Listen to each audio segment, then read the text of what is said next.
Hey guys, welcome to CraterMania. I'm your host, the man they call Crater, and I'd like to welcome you all back to my 500 movies in 2025 series.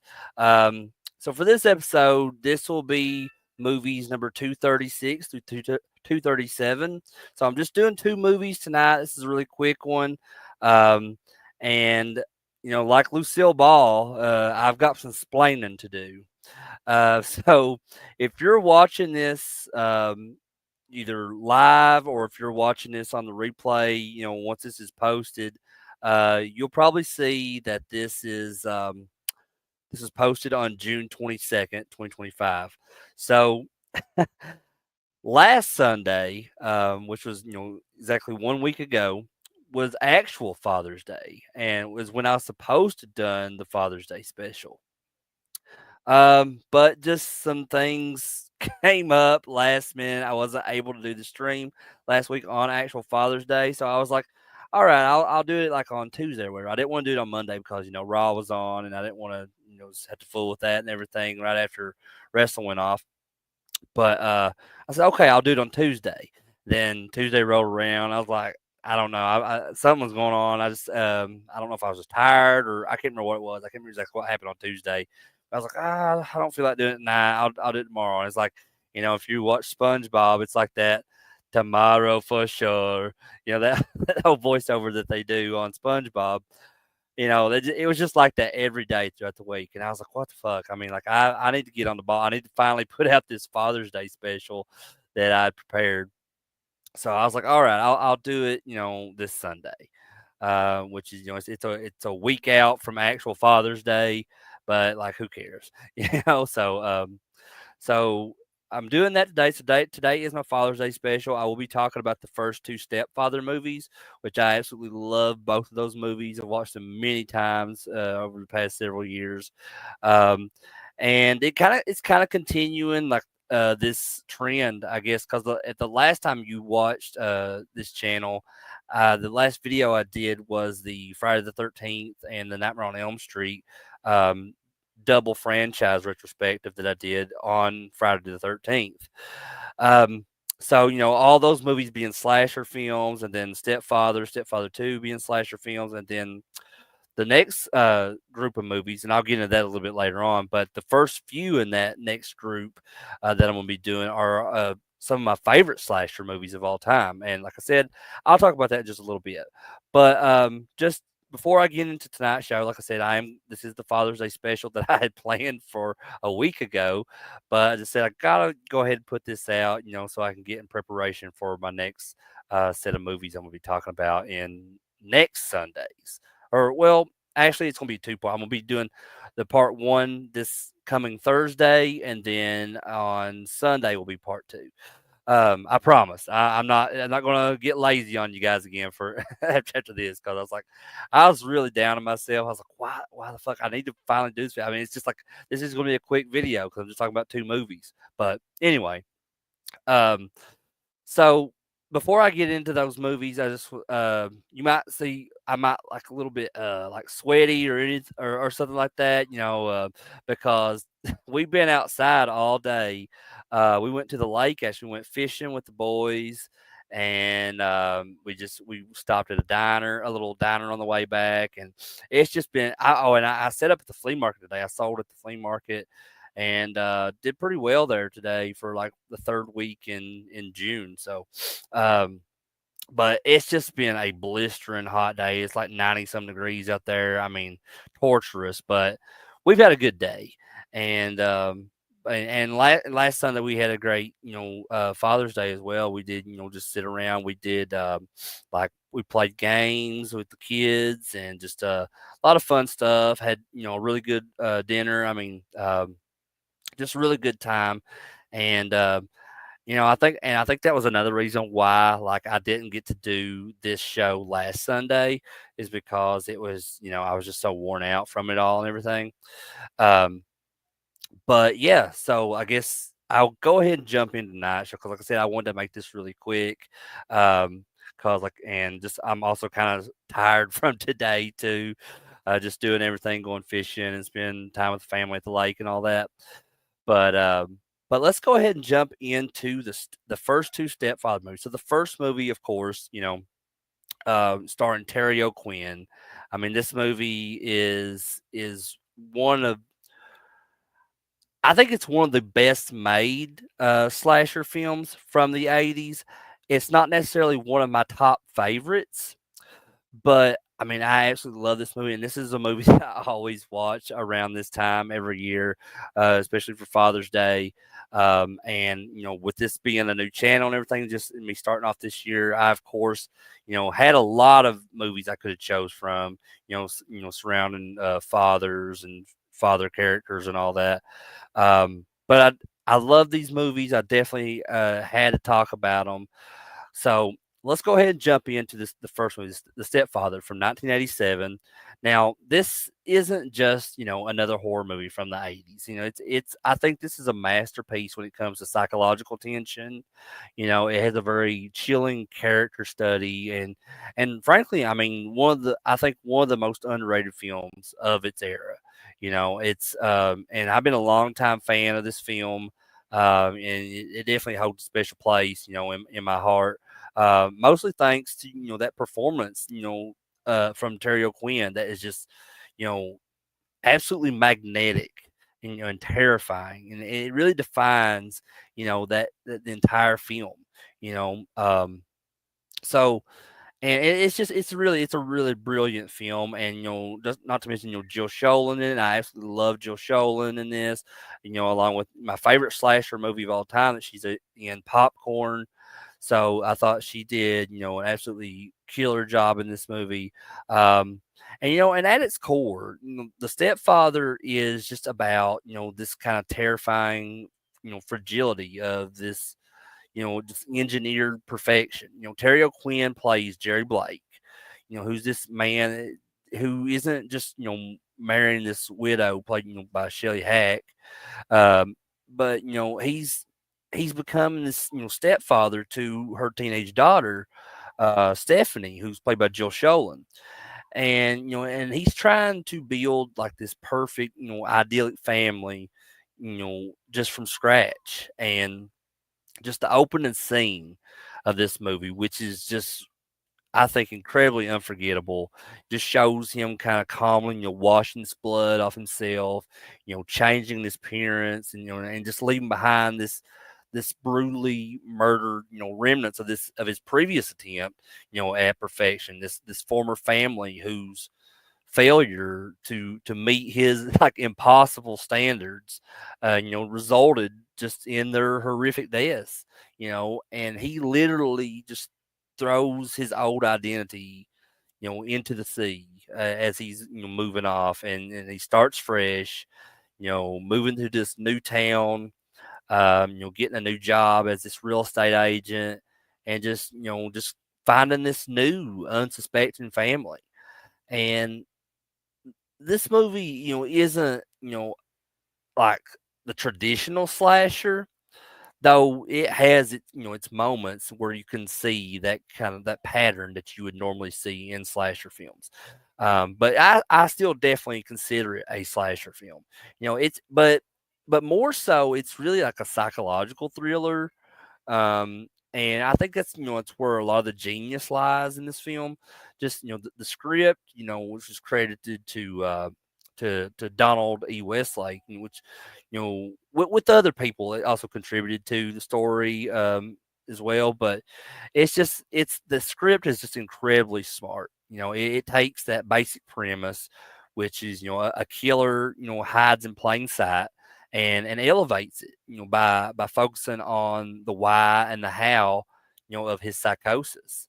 And just the fact that it's loosely based, on that real life case of John List, really adds a layer of like this kind of unsettling realism. But the film transforms it into something more universally terrifying. Like, what if the man who seems perfect on the surface is this monster beneath? And speaking of that, Terry O'Quinn as Jerry Blake is just amazing. I mean, he's fucking amazing in this. This is the performance that really I feel like defines his career. Um, for me at least, and just even with his like later success, like in Lost, as Locke. But let's forget that character that he plays on Lost for a second. This character in The Stepfather, Jerry Blake, is really to me the true showcase of his talent. So Terry O'Quinn just embodies that kind of suburban ideal, guy, just with that kind of unnerving precision, and he's charming, he's eager to please. He's slightly corny at times. It's my family now, and just overly enthusiastic about family game nights and building birdhouses. He desperately wants to be this wholesome, loving father figure and husband. But beneath all that is just this seething, explosive insecurity. And just this terrifyingly, rigid set of expectations. Um, so when the illusion of perfection is threatened, even by something as small as like Stephanie questioning him or kissing her boyfriend Paul, that whole facade starts to crack a little bit. And you start to see, this terrifying monster just kind of waiting to erupt. Um, and Terry O'Quinn's transitions are just, in the character are just seamless and just horrifying, at times. So one moment he's the picture of this patriarchal benevolence, and the next he's shouting, maniacally in the basement, just letting off steam, or his face, kind of almost, transforms into this kind of mask of, like cold fury and calculation. Um, just the scene where he confronts Stephanie and Paul is one of my favorite parts of the film. Like, the way he twists Paul's innocent visit, into this uh this assault, like he was going to rape her, is just chilling proof, of his kind of warped mind. His ability to just switch between this charming dad to this cold-blooded killer is just what makes Jerry Blake such this compelling villain. I feel, just he's not some mass silent stalker that slasher movies are popular for. He is this guy next door, which I feel like makes it even scarier, because it's like he's a normal guy, like a normal looking guy, and he doesn't have any kind of abnormalities or anything like that. But he's just this guy, and he's just meticulously crafting his life, and that's just far more disturbing to me. But going back to Jill Schoelen, like I said, I love Jill Schoelen. I have to talk about her role in this as Stephanie. She is fantastic as Stephanie. And she's not the stereotypical scream queen or like final girl in this case. But she is like a final girl, like where she's intelligent, she's intuitive, just understandably, suspicious of this kind of hyper normal stranger who has suddenly become, her father figure.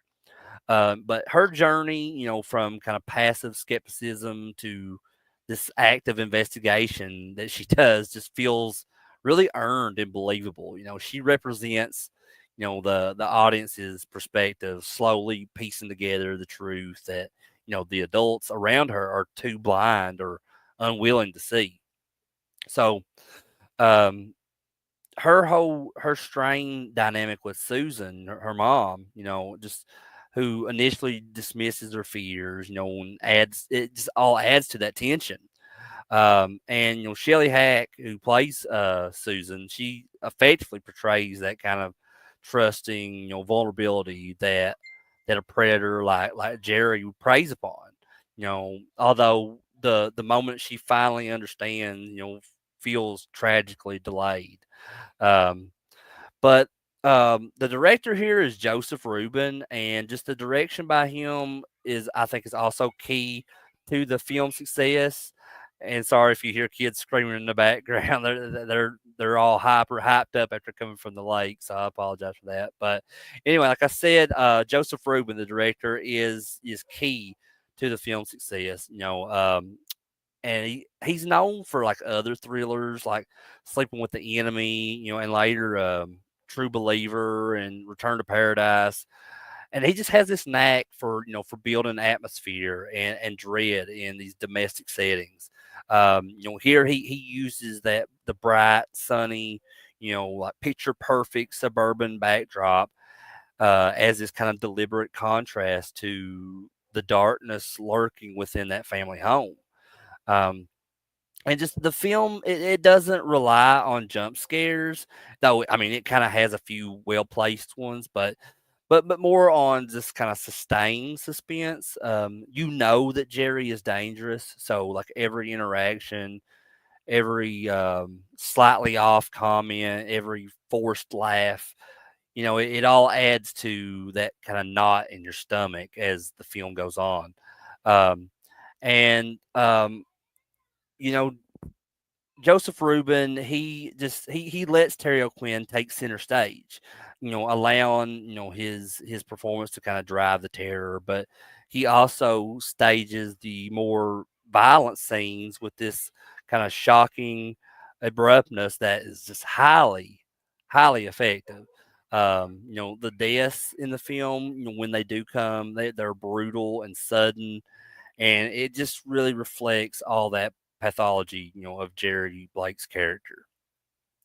Um, but I tell you, one of the things that I love most about The Stepfather is just how it subverts expectations.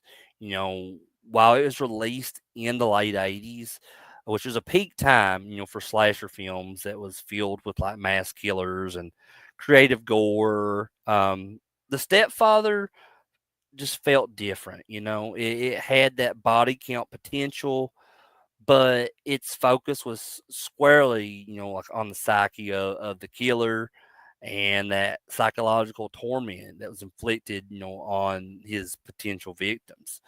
Um, it was horror that was rooted in that fear of betrayal by those that are closest to you.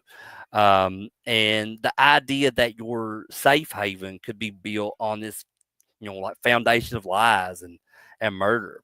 Um, but this makes it, I think, far more unsettling and enduring than many of its contemporaries. And I think that's one of the biggest reasons why I love this movie so much.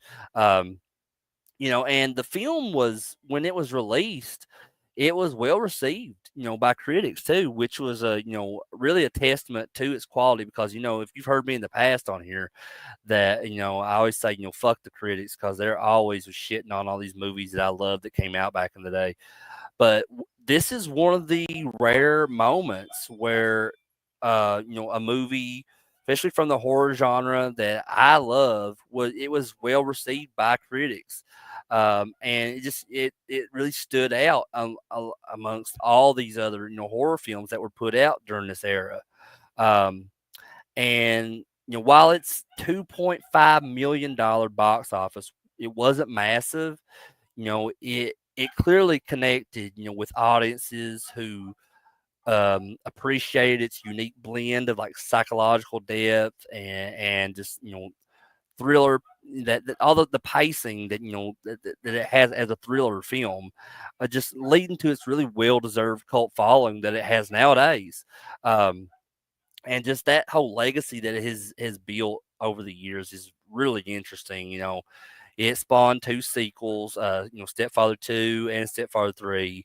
Um, I didn't watch Stepfather 3 cover because I'm not a big fan of that one. Also because they moved on from Terry O'Quinn, and just I understand in Stepfather 3 they explain it to like he got plastic surgery or whatever, and that's why Terry O'Quinn couldn't come back for the role. Um, and then there was the remake in 2009. But while the sequels lean more into the slasher elements, uh, and kind of lack the original film's nuance. Though part two really has a lot of really good moments. And I'll get into that here in a bit. But and the remake, okay, well, it was all right, but it really doesn't hold a candle, to the original's central performance. But just their existence proves, the sequels, the remake, that their existence proves that the core concept of the original, like that enduring power that it has. And for fans like me, the '87 film is the definitive uh, film when it comes to this franchise, if you want to call this a franchise. Um, it's the one, where Jerry Blake just feels like this terrifying, fully realized character, not just this horror villain. And it's just, the film overall, it just has this very tense, intelligent thriller, concept to it that's, anchored by that performance by Terry O'Quinn. I know I stated it before, but I feel like that is one of the biggest things when it comes to this film, and just, why it's not just a movie, it's a masterclass in suburban dread. But yeah, I absolutely love guys. If you've never seen The Stepfather, the original at least, I definitely suggest it. I highly recommend it. Um, Check out the sequels too. See how you feel about those if you've never seen those, and the remake that came out in 2009. But as I said, the original is the definitive Stepfather film. Um, and I absolutely love it. And hey, Jason, what's going on? You said you met? Yeah, I met Jill Sholin too. It's been a long time though. I met her at a Horror Hound weekend. I want to say in like 2011, maybe. So it's about 14 years ago. But yeah, that was the only time I ever met her. But I'm a huge fan of her. Yeah, she's very awesome. Um, I'm a huge fan of the movie Popcorn. That's my favorite slasher movie of all time. So we talked a lot about that. We talked a lot about The Stepfather, Cutting Class. I think we talked about shit, I can't remember. It's been, like I said, it's been a long time, but she was just so sweet. And Yeah, I would love to see her again at another show. You don't see her at many shows anymore when it comes to conventions. But Jill Sholin is definitely really awesome. And if you ever get a chance to meet her at a convention, I highly suggest checking her out. I know conventions are expensive nowadays. Everybody's prices have went up, but definitely, if you ever get a chance, just go by, talk to her for a bit, just see how cool she is. Um, but I guess I can move on now to the second movie I'm gonna be talking about tonight, which is the sequel to the film that I just talked about, and this is Stepfather 2, Make Room for Daddy. And this movie came out in 1989, and this might be one of my favorite horror sequels of all time. And I feel like it's very underappreciated. Um, and just, like I said, for fans of that chilling, psychological horror that's rooted in that domestic sphere, this follow up to the original film is just pure, unadulterated gasoline poured onto like the smoldering embers of its predecessor. So it's just reigniting that fire, reigniting that nightmare with this terrifying charm and this kind of ruthless, efficiency. So from the get go, Stepfather 2 just knows exactly what its audience wants. It wants more Terry O'Quinn as Jerry Blake, that quintessential American psychopath that's just searching for, the perfect family. and just that ultimate quiet life, and just only to destroy it when reality inevitably fails to meet his impossible standards once again. So the first film, it left us on kind of a cliffhanger, with Jerry seemingly defeated but not quite dead. So the sequel, it just wastes no time, confirming that his survival in that true horror villain fashion. He's resourceful, cunning, and just impossibly resilient. The opening sequence of Stepfather 2 really showcases his kind of calculated escape from that psychiatric institution through manipulation and murder and just that sheer audacity. It immediately reestablishes this kind of terrifying presence that character brought in the first film. It's really like a slick, effective way, to bring him back without dwelling, unnecessarily on the events of the first film, which and it allows new viewers to kind of just jump in while kind of rewarding, returning fans with Jerry's kind of signature, chilling pragmatism. But what sets Stepfather 2, I think, apart, and frankly, it makes it, arguably even more entertaining than the original for some fans at times. Um, but even though I think the original film is the best film, best made film, but there are times that I find things about Stepfather 2 that finds it more enjoyable for me to watch. It's still disturbing in its own way, um, but it just feels more fun to watch, if that makes sense.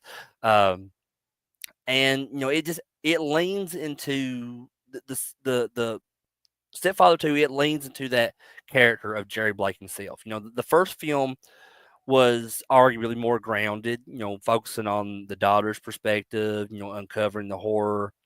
Um, this sequel, though, which is, this directed by the legendary Jeff Burr. I love Jeff Burr, rest in peace. He died not that long ago. Super cool guy. I was always seeing him at conventions, super nice to talk to.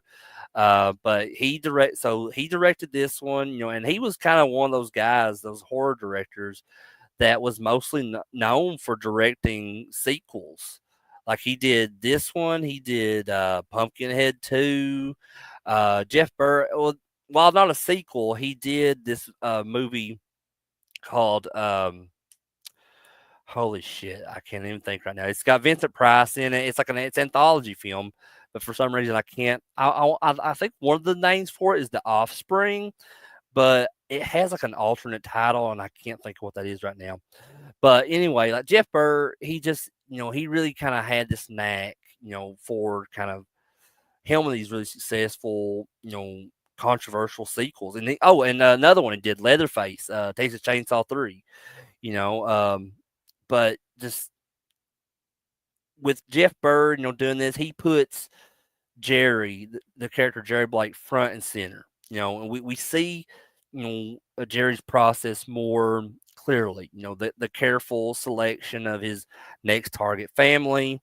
Just that meticulous crafting of his new identity. This time is Gene Clifford, who is this psychiatrist. Offering this kind of this layer of irony as he pretends to understand people while being completely devoid of any empathy whatsoever. And just that whole infiltration of their lives and this community that he's come into. And Terry O'Quinn, another just another brilliant performance here. He absolutely delivers in this film. If the first film was a brilliant showcase, this sequel is nothing short of a masterclass again from Terry O'Quinn. So he's kind of freed from some of the constraints of the original structure, which centered more on the victim's point of view. Terry O'Quinn is just given even more room to breathe with this one, and he brings that charm, and just ultimately, that terrifying attitude that he brought from the first film, and he's more kind of free to kind of run with that in this one. Um, and he just perfects that delicate, balance between the picture perfect suburban dad and husband, that whole figure of just and the whole simmering, explosive rage that's underneath. He's smooth, he's charismatic, just utterly convincing as this guy he's created, Gene Clifford. Quickly winning over this single mother, Carol Grayland, who's played by Meg Foster, which I talked about meeting Jill Schoelen at that same horror hound. Meg Foster and shit, I can't think of her name. She's also in Stepfather 2. Carolyn Williams, okay, which was also, she was Stretch in Texas Chainsaw 2, but they were all at that same show, and then we get a very young Jonathan Brandis that plays uh, her teenage son Todd in this. So we kind of watch, Jerry glide, through these neighborhood gatherings, it's kind of offering this psychological advice and just really just effortlessly charming everyone he meets is mesmerizing. And you almost kind of forget at some points that there's this monster lurking beneath this surface. But that, of course, that monster is always there.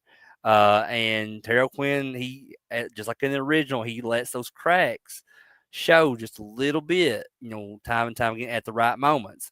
There's a flicker in his eyes, either a too wide smile, a very sudden tense posture. Um, just the genius, of that performance that he brings is really that mask that never fully drops until it's absolutely necessary in the film. Even when he's committing these horrific acts, there's a very detached, almost business-like quality to it. Punctuated by like moments of terrifying, focused fury. Just the way he dispatches obstacles like Carol's inconveniently returning ex-husband Phil, or the suspicious mail carrier Maddie, which is played by Carolyn Williams. Um, and she does a fantastic job in this. It's just all of that is just chillingly efficient. Just the scene with Maddie is just particularly effective. Watching him turn on the charm, then attempt to reason with her, before resorting to this kind of brutal violence is just a masterclass in this escalating tension and revealing that true depth of his depravity. He makes her death look like a suicide. And it further highlights that kind of calculated nature that he has. Um, but the script for this one was done by John Auerbach. I'm not sure how you pronounce his name, but he kind of smartly introduces these specific challenges for Jerry this time around.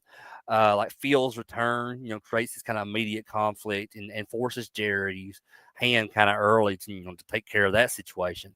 And then you have Maddie, the mail carrier, and the friend to Carol. Just the intelligence, that persistence that she has, really provides this kind of, you know, um, this ticking clock, until her tragic kind of discovery. Just the setting of the whole setting too, like Palm Meadows. It really it's seemingly idyllic and sunny, and provides this kind of fantastic contrast to the darkness that Jerry brings. It's that perfect like waspy suburban landscape, for Jerry to try and just build his twisted version of the American dream. Um, and the neighborhood wives' group that Jerry infiltrates, while he's doing this kind of psychological evaluations with them is really, I think, a brilliant touch. And it allows him to kind of access uh, this information, about from the community, and he kind of helps him piece together these potential targets, under this kind of disguise of being this helpful newcomer to the community.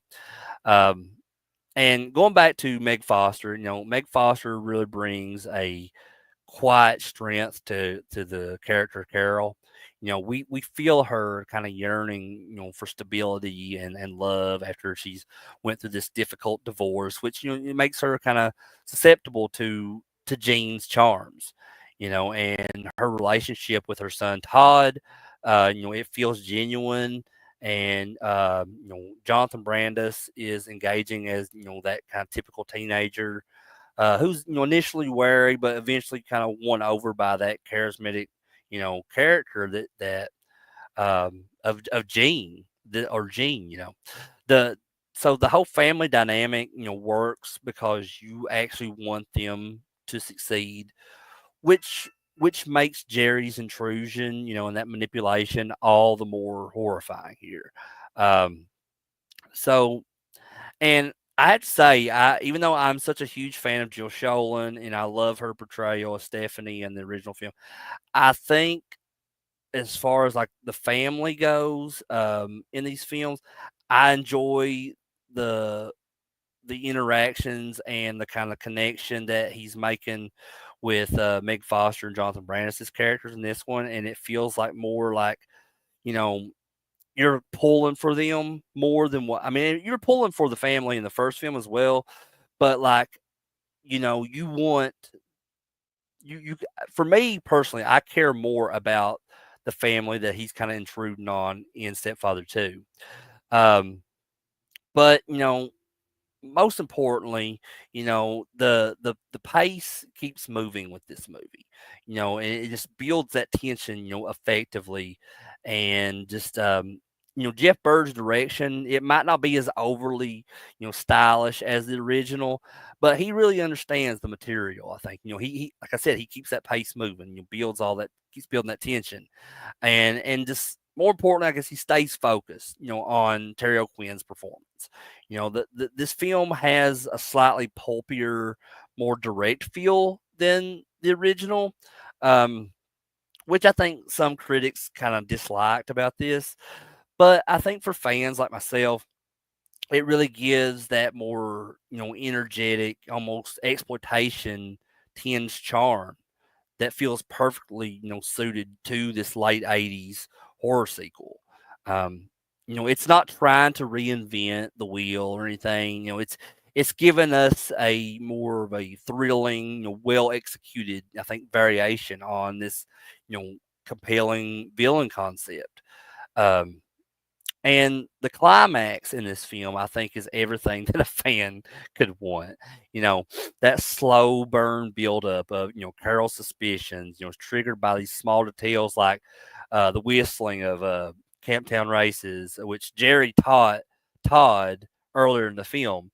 And so it's linking him directly to this kind of crucial piece of evidence as where the older man in the neighborhood, after Jerry kills Maddie, and the old man hears someone leaving her house, whistling that tune, and then when Carol figures out, like she hears her son whistling this song that Jerry taught him earlier in the film, which is the ultimate piece of foreshadowing. And then there's also the specific bottle of wine, which was linked to Maddie as well.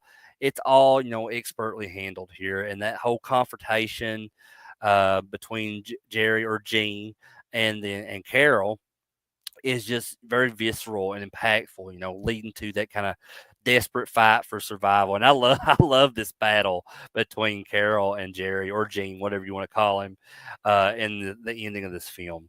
And it just, like I said, it just leads to that kind of desperate fight for survival involving both Carol and Todd, because her son Todd also gets involved in this fight. So the scene where Todd, uses a claw hammer, to defend his mother, is just surprisingly powerful, and I think earned for that character. And the final moments are just absolutely iconic, in my opinion.